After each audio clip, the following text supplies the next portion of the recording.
अस्सलाम वालेकुम। आज के इस लेक्चर में हम वेयर क्लॉज को देखेंगे, वेयर स्टेटमेंट को देखेंगे। अच्छा, तो हम वेयर को यूज़ क्यों करते हैं? हम वेयर को इस वजह से यूज़ करते हैं कि इसके हम कोई कंडीशन हो जिसको हम सेटिस्फाई करें, ताकि उस लिहाज से हमारी जो रॉज हैं वो रिट्रीव हो सकें। सही है ना? अच्छा, हम ये लगाते किस पे हैं वेयर? हम ये कॉलम्स पे लगाते हैं। इसकी एक एग्जांपल ये है कि भाई मैं ये जानना चाह रहा हूँ कि जहाँ पे फर्स्ट नेम मेरा मोहम्मद है ना, तो वो वाली मेरे पास रोज़ निकाल दें। सही है ना? अच्छा, अब हम सबसे पहले इसका सिंटैक्स देख लेते हैं। ठीक है, सिंटैक्स में ये है कि पहला सिंटैक्स देखें कि सिलेक्ट कॉलम का नेम। सही है? या अगर कॉलम का नेम की जगह आप स्टैरिक लगा सकते हैं, सारे कॉलम्स के नेम अगर आपको चाहिए। फ्रॉम टेबल का name, where column name equals to value. सही है ना? अच्छा, यहाँ पे वो वाला कॉलम आएगा, ये वाला जो कॉलम मैंने हाईलाइट किया हुआ है, जो कॉलम जो कॉलम हमें आउटपुट में चाहिए। सही है ना? तो इसमें से आप फ़र्ज़ कर सकते हैं कि इसमें अगर मैं स्टूडेंट्स का कोई टेबल है और मैं यहाँ पे ये लिख देता हूँ कि मेरे पास नेम आ जाए। सही है? और वेयर में मैं ये बता दूँ कि where registration number equals to value कर दूँ। अच्छा, सिंगल कोट मैंने ये क्यों लगाया है? ये सिंगल कोट मैंने इस वजह से यहाँ पे लगाया क्योंकि अगर मेरा रोल नंबर स्ट्रिंग वैल्यू है, स्ट्रिंग वैल्यू मतलब फ़र्ज़ करें उसमें डैश आ रहा है, उसमें कोई हाइफन आ रहा है। सही है? इस तरीके से है 0 to 1 डैश 132 162, इस तरीके से मेरा रोल नंबर है, तो मैं उसको स्ट्रिंग में बंद करूँगा ना। तो इस लिहाज से अगर वो एक इंटीजर वैल्यू है, वो नंबर है, इस तरह किसे 4 3 5 2 1 करके, तो मैं सिंगल कोट को नहीं लगाऊंगा। ठीक है? अच्छा, इसका दूसरा सिंटैक्स हम देख लेते हैं। Select column name 1 comma column name 2। अब मुझे क्या चाहिए कि मुझे सिर्फ उसका नेम भी चाहिए और रोल नंबर भी साथ चाहिए। तो मैंने क्या करूँगा, select name comma roll number, from table name कर दूंगा। और वेयर कॉलम नेम 1 जो है वो क्या हो सकता है, फ़र्ज़ करें नेम इक्वल्स टू अली होगा और and roll number equals to उसका 4 5 3 6 1 करके कुछ हो सकता है। ठीक है ना? अच्छा, ये मैंने एंड क्यों लगाया ये अभी हम देखते हैं। अच्छा, हमें याद एक चीज़ रखनी है कि हमारे कुछ लॉजिकल ऑपरेटर्स होते हैं और कंपैरिजन ऑपरेटर्स होते हैं। सही है ना? अच्छा, सबसे पहले हम कंपैरिजन को देख लेते हैं। कंपैरिजन में क्या आ सकता है, इक्वल, जैसे मैंने यहाँ पे इक्वल लगाया। सही है? अपना नेम इक्वल शो करके देखने के लिए। ठीक है ना? अच्छा, लेस देन ग्रेटर देन, ये जैसे है आपका लेस देन है, ग्रेटर देन आ सकता है, ये लेस देन इक्वल टू आ सकता है, ग्रेटर देन इक्वल टू आ सकता है, ये वाला और ये वाला एक ही हैं, दोनों एक ही काम करते हैं नॉट इक्वल करके। दोनों के पास सिंटेक्स अलग हैं। लेस देन और ग्रेटर देन भी नॉट इक्वल के लिए होता है, और नॉट इक्वल भी ये जो है ये वाला, और इक्वल टू करके भी जो है वो नॉट इक्वल का ही इससे आउटपुट इसका आता है। सही ना? इससे अच्छा, अब हम इसकी एक एग्जांपल देखते हैं, तो उससे हमें ये जो चीज़ है वेयर, ये किस तरीके से हम कॉलम पे अप्लाई करेंगे और किस तरीके से ये हमें आउटपुट में रिज़ल्ट देगा वो हम देख लेते हैं। सही ना? इसी इसमें तो ये एग्जांपल है, ये आपने पहले देखी है कि एक हमारे पास किस चीज़ का था। सही है ना? एक कस्टमर्स का हमारे पास क्या है, टेबल है, उसमें एक कॉलम नेम का है और एक प्रोडक्ट का कॉलम है। ठीक है ना? अच्छा, इसके अंदर फ़र्ज़ करें कि मैंने जो है मुझे वो बंदा चाहिए जिसने जो है मेरे पास से अभी पेटिस ख़रीदा है। सही है? तो मैं क्या करूँगा, मैं क्यूरी लिखूँगा ये। मैंने क्या किया, सेलेक्ट किया। अब मुझे आउटपुट में ना सिर्फ नेम चाहिए, मुझे आउटपुट में ना सिर्फ नेम चाहिए। तो मैंने यहाँ पे सेलेक्ट किया, आगे नेम, कॉलम नेम में नेम लिखा। कस्टमर्स का टेबल था, मैंने वेयर लगाया। अब मैं किस कॉलम में कंडीशन लगा रहा हूँ, वो प्रोडक्ट के, क्योंकि मुझे वो उस बंदे का नाम चाहिए जिसने पेटिस ख़रीदा है। तो मैंने क्या लिखा, where product equals to patties. सही है ना। तो इसने मुझे क्या रिज़ल्ट देगा, ये मुझे रिज़ल्ट देगा नेम कॉलम, क्योंकि मैंने मांगा था और इसने दे दिया जिब्रान ने पेटिस ख़रीदा था। सही ना। इसी तरीके से मैंने आपको बताया कि एक चीज़, इनमें से तीन जो है ना वो आपके लॉजिकल ऑपरेटर्स हैं। एक एंड है, और एक नॉट है। ठीक है ना। अच्छा, अब ये क्यों यूज़ होता है एंड और जो है। फ़र्ज़ करें भाई, मैं चाह रहा हूँ कि मैं दो कंडीशन को साथ चेक करना चाह रहा हूँ ना। मैं अब एग्जांपल पे आते हैं हम। यहाँ पे मैंने लिखा सेलेक्ट। अब मुझे देखें, मुझे सिर्फ नेम नहीं चाहिए, मुझे प्रोडक्ट भी चाहिए। सही ना। मतलब जो मेरा आउटपुट आएगा उसमें मुझे नेम भी चाहिए और प्रोडक्ट भी चाहिए। तो मैंने सेलेक्ट किया नेम कॉमा प्रोडक्ट। कौन से टेबल से, कस्टमर्स के टेबल से मुझे नेम और प्रोडक्ट निकाल कर दो जहाँ पे मेरी प्रोडक्ट जो है वो समोसा हो। सही है। और मेरा नेम जो है वो अली हो। सही है।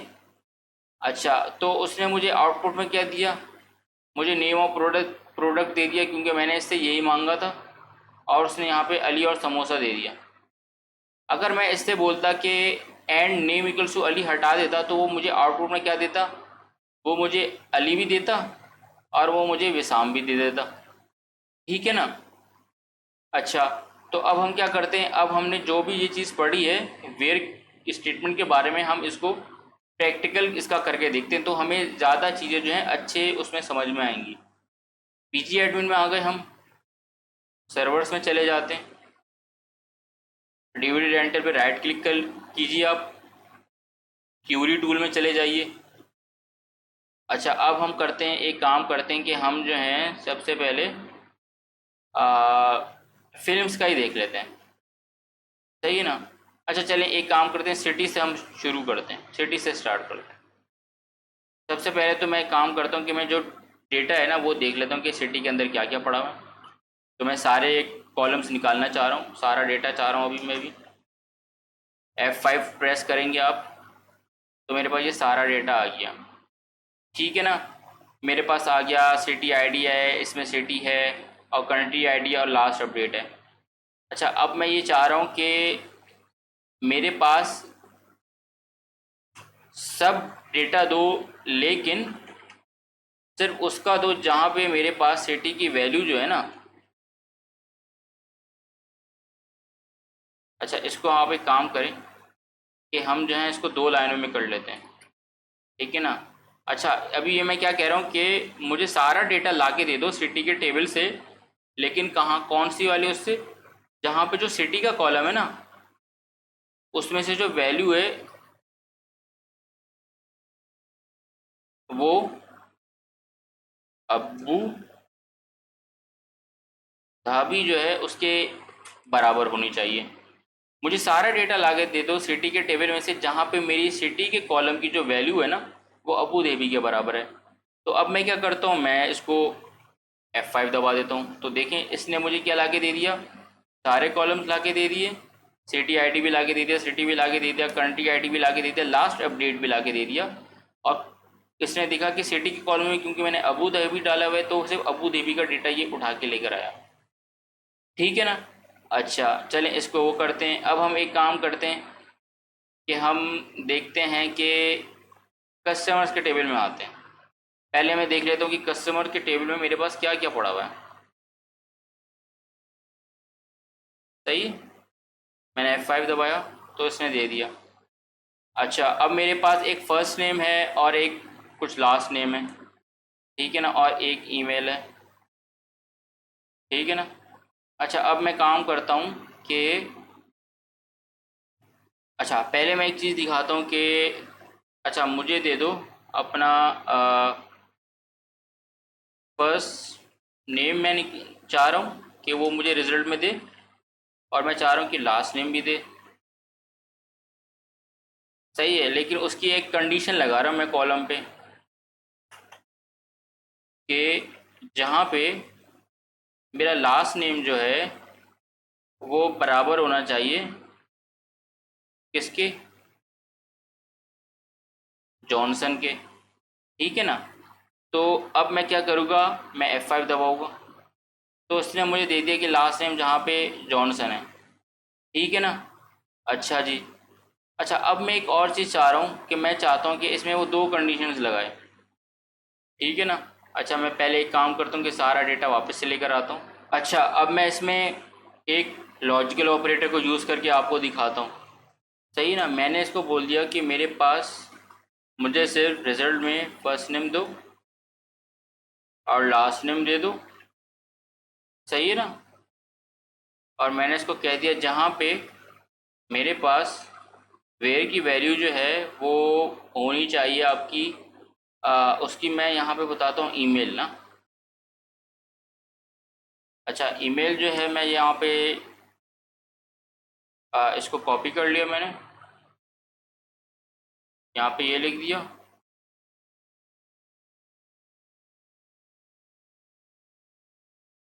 अच्छा, इसको मैं थोड़ा सा वो कर देता हूँ, एंटर करता हूँ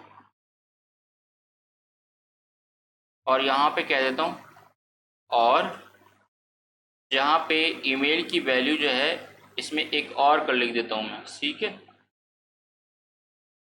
जहाँ पे ईमेल की वैल्यू जो है वो ये वाली भी है, ठीक है ना। तो मैंने ये लगा दिया, ठीक है ना। अब मैं चाह रहा हूँ कि ये इस क्यूरी का क्या मतलब है। इस क्यूरी का मतलब है कि मुझे जो है ना वो आउटपुट में फर्स्ट नेम और लास्ट नेम का डेटा चाहिए कस्टमर के टेबल में से, जहाँ पे ईमेल की वैल्यू जो है एक मैरी डॉट स्मिथ करके है और एक ईमेल की वैल्यू लिंडा डॉट विलियम्स करके है। तो इसमें से वो मुझे कौन सा डेटा देगा, आइए चलें देखते हैं हम। तो उसने मुझे दोनों का डेटा ला के दे दिया, ठीक है ना। अच्छा, और का मतलब ये होता है कि उनमें से कोई भी कंडीशन जो ट्रू होगी ना वो उसका डेटा लाके वो मुझे दे देगा, सही है ना। अगर मैं एंड लगाता हूँ तो एंड के लिए मेरे पास दोनों कंडीशंस का होना जो है वो ट्रू होना ज़रूरी है, सही ना। और में क्या है कि और में मेरे पास रिजल्ट वो यहाँ पे भी देगा। अगर मैं इसके लिंडा में से लिंडा डॉट हटा दूँ तो वो मुझे मैरी डॉट स्मिथ दे देगा, ठीक है ना। उसने मैरी और स्मिथ का फर्स्ट नेम लास्ट नेम दे दिया लेकिन लिंडा का नहीं दिया, क्योंकि इधर जो है मेरे पास विलियम्स वाली में यहाँ पे कंडीशन वो फॉल्स हो रही है। तो और में क्या होता है, या तो जो ट्रू हो रहा है ना, अगर वो पहला वाला ट्रू हो रहा है तो देगा, अगर पहला वाला फॉल्स है तो फिर विलियम्स वाला देगा। जैसे कि मैं आपको करके बताता हूँ, मैंने कंट्रोल जेड किया, लिंडा को वापस लिया। अब मैं मैरी डॉट को यहाँ से हटा देता हूँ, सही ना। अब वो क्या करेगा, वो स्मिथ वाला नहीं देगा, क्योंकि ईमेल इक्वल टू स्मिथ जो है वो कंडीशन क्या हो रही है, फॉल्स हो रही है। और लिंडा डॉट वाली जो है वो कंडीशन ट्रू हो जाएगी, तो आइदर वन देगा, ठीक है ना। अब मैं क्या करता हूँ, F5 दबाता हूँ। तो अब देखें इसने मुझे लिंडा विलियम्स दे दिया आउटपुट में, ठीक है ना। तो और से क्या हमें पता चला कि कोई एक कंडीशन जो है वो ट्रू होना लाजमी है, तो फिर वो रिज़ल्ट मुझे आउटपुट में देगा। अच्छा, अब हम एक काम करते हैं कि किसी और टेबल का डेटा देखते हैं। अच्छा, मैं किस टेबल का डेटा देखूँ, मैं एक काम करता हूँ कस्टमर का देखता हूँ। लेकिन अब कस्टमर के अंदर जो है हम पहले सारे डेटा को दोबारा से एनालाइज करते हैं। फर्स्ट नेम लास्ट नेम को मैंने ये कर दिया, दोबारा से मैं चाहता हूँ कि मेरे पास आउटपुट में रिजल्ट आए, ठीक है ना। आपको न्यूमेरिक वाला भी दिखाता हूँ मैं कि न्यूमेरिक को डेटा कैसे करते हैं। अब जैसे कि इसमें जो है, अच्छा इसमें तो नहीं, हम एक काम करते हैं फिल्म के टेबल में चलते हैं, ठीक है ना।